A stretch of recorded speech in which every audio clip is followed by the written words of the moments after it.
আইসিসির যে security team আছে, সিকিউরিটি দায়িত্বে যারা আছে, তারা একটা চিঠি দিয়েছে। সেই চিঠিতে বলা হয়েছে তিনটা জিনিস হলে বাংলাদেশ টিমের নিরাপত্তা আশঙ্কা বাড়বে।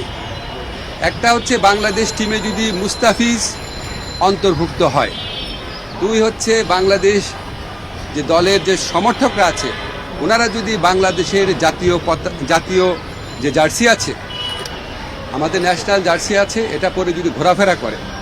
আর থার্ড হচ্ছে ইলেকশন যত এগিয়ে আসবে তত নাকি বাংলাদেশ দলের নিরাপত্তা আশঙ্কা বৃদ্ধি পাবে।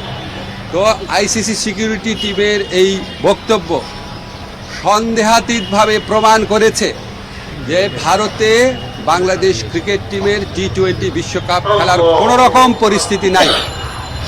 আইসিসি যদি আশা করে আমরা আমাদের শ্রেষ্ঠ বোলারকে বাদ দিয়ে আমরা ক্রিকেট টিম করব, আমাদের যারা সমর্থক আছে তারা বাংলাদেশের জার্সি পরতে পারবে না, আর আমরা ক্রিকেট খেলার জন্য বাংলাদেশের নির্বাচন পিছিয়ে দিব, এর চেয়ে উদ্ভট, অবাস্তব, অযৌক্তিক কোনো প্রত্যাশা হতে পারে না।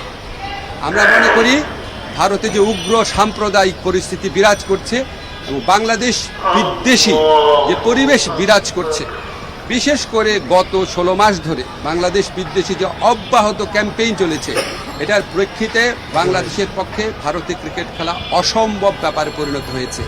মুস্তাফিজের পর্ব এবং এরপরে আপনাদের যে চিঠির কথা বললাম সেটার মাধ্যমে এটা সন্দেহাতীতভাবে প্রমাণিত হয়েছে।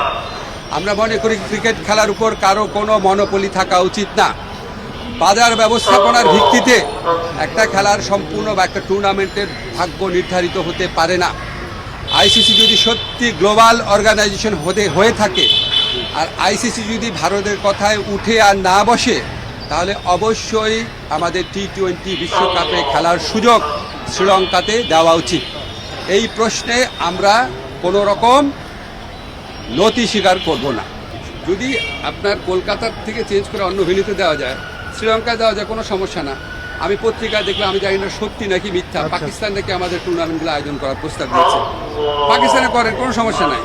সংযুক্ত আরব আমিরাতে করেন, কোনো সমস্যা নাই। যেখানে আমাদের দলের একটা প্লেয়ারকে খেলার পরিবেশ নাই, এই উগ্র সাম্প্রদায়িক শক্তির কাছে মাথা নত করে ভারতের জাতীয় ক্রিকেট বোর্ড, ন্যাশনাল একটা অথরিটি, তারা যখন বলে তাকে এখানে খেলানো না হোক, এর চেয়ে বড় প্রমাণ আর কি আছে আইসিসির সামনে, বুঝলাম না। আর আইসিসি সিকিউরিটি টিমের যে চিঠি আছে, এর তো আমরা একটা সময় চিঠির কপি আপনাদেরকে দিয়ে দিব। এটা তো সন্দেহাতীতভাবে প্রমাণ করে যে আমাদের ওখানে খেলার পরিবেশ নাই, ভারতের কোনো জায়গাতে খেলার পরিবেশ।